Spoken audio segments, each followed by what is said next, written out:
What's up, guys? My name is One Star. Week for the you are now watching another episode of the Broke Boy Road to Glory. And as you guys know, we are in the trenches. It is the weekend league and the sweatiest part of the weekend league, but it's okay. We got a new shooter. We got a new weapon. We packed Team of the Year Mbappe last episode in the first pack we opened during Team of the Year. I mean, it's absolute scenes. I had not packed a Team of the Year ever in my entire life. But there's a first thing for everything. So I tried to duplicate my luck. You're going to see on your screen the packs I've opened since yesterday. There's Rare Electrum Players packs in there. There's Premium Gold Players packs in there. There's upgrades in there of all sorts. But we didn't get lucky. We did not pack a duplicate Bruno Fernandes. Or not a duplicate, a Bruno Fernandes. That's really the Team of the Year midfielder I really wanted. There's also De Bruyne, who looks very nice. And of course, Joshua Kimmich, who looks very nice as well. Also, they did drop Apollo Dybala SBC, and if I didn't pack Mbappe, if I didn't have Del Piero and Dalglish on the account, he'd be exactly the kind of card I'd like to really use on this account. But my main question here for you guys is, why is Dybala 200k and Ribery 900k? I'm not really understanding the logic there. I mean, I get Ribery has a 5-star combination, whereas Dybala has a 4-star 3-star. But that doesn't represent 700,000 coins of value, for my opinion. I do think that Dybala will be a good value and everything like that. So, yeah, that's my thoughts on that. I'm hoping... also, I forgot to mention, I popped open my 82 rated defender pack early by accident. I know, pull out game week, everything like that. But we did pack an 85 Bonucci. Was it Bonucci?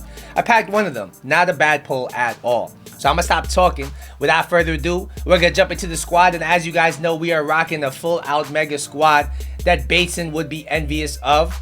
And it's centered around this man right here, Kylian Mbappe. And look at the stats. I mean, they speak for themselves.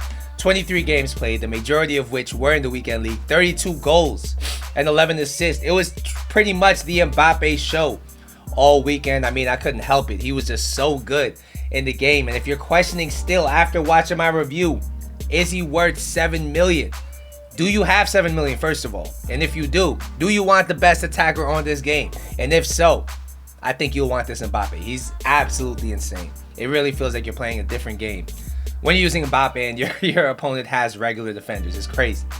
But yeah, as you guys know, we are rocking the 3-4-1-2, balls to the wall, balls deep formation, 10 depth, pressure on heavy touch. We're not messing around this weekend, and you might be wondering how we did in the weekend league. I mean, I'm about to jump into it.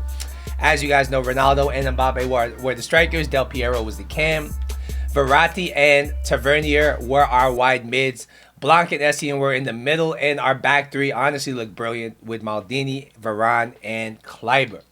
So yeah, without further ado, we're going to jump into the gameplay. I'm going to let you guys know how this weekend league went, and most importantly, I'm going to let you guys know, is the 3-4-1-2 a viable weekend league formation? Let's get it. One Star, what do you think about your team's performance during the weekend league?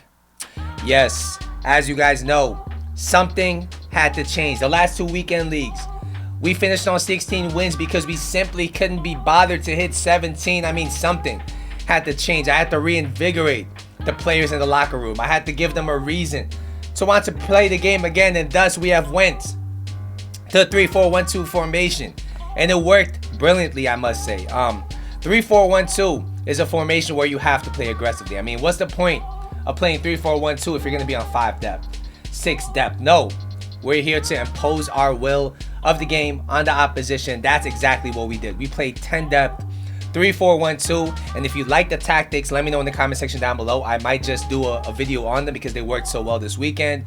But really, I have to give credit to my new signings. Number one, Marcos Verratti was insane on the wing, and I didn't really expect him to be that great. I mean, when you look at him as a left mid, he looks good, but he doesn't look great with the 88 pace, with the poor physical, with the average shooting.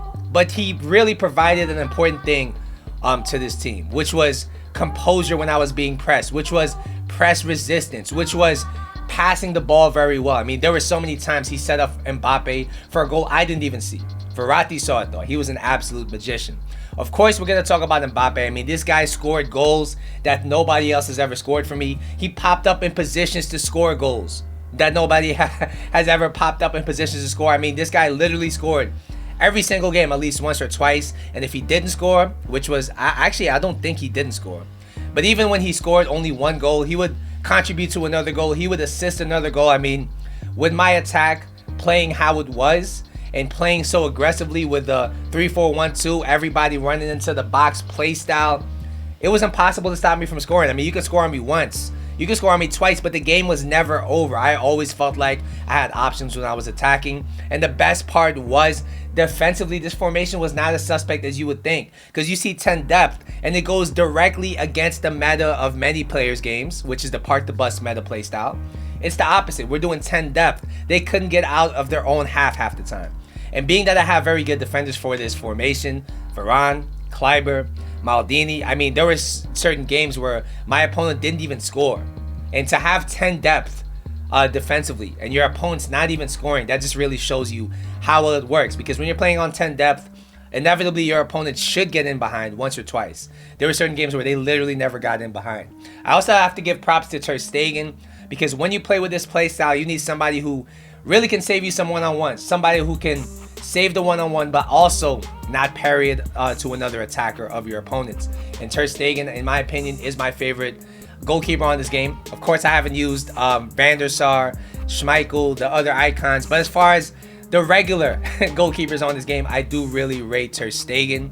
And yeah, the 3-4-1-2 really worked brilliantly. Unfortunately, we didn't have the time to push on for a gold 1, maybe push on for an Elite 3 challenge, but we did finish on 14-4. And I will say we finished 14-4, and the last couple games were really bad. I'm talking about delay, speed up lag. I don't know if it was my internet, because when they say you have speed up lag, it is your internet. But whatever the case was, my connection to the game was not that great, and I was still winning games. I was still scoring goals with Mbappe, with Ronaldo. I was still stopping my opponent's attack. So that's why this formation really makes me hopeful for the future. All right, if I can perform in delay and still get wins, still grind out results, still defend well, I do think this formation may be the way to go. And on top of that, it's very fun. You have to stay engaged. You have to manually defend a lot in this formation. At the same time, attacking is obviously going to be very fun with a lot of your attackers in your half of the pitch. So this is going to be my formation going forward. Once again, let me know in the comment section down below if you'd like me to review this formation, let you know my tactics, let you know my philosophy and everything like that. I'd love to do that. And Mbappe, once again, did Mbappe type things. He did win us a few games. He made this very easy for me to get 14 wins, because there were so many games he'd score 1 or 2 goals and that's it. My opponent was done. They quit and everything like that. This is probably the least stressful weekend league I've ever played in FIFA 21. But yeah, 14-4 is where we finished. I wish we could have played more. Unfortunately, it wasn't on the cards. Let me know in the comment section down below how your weekend league went.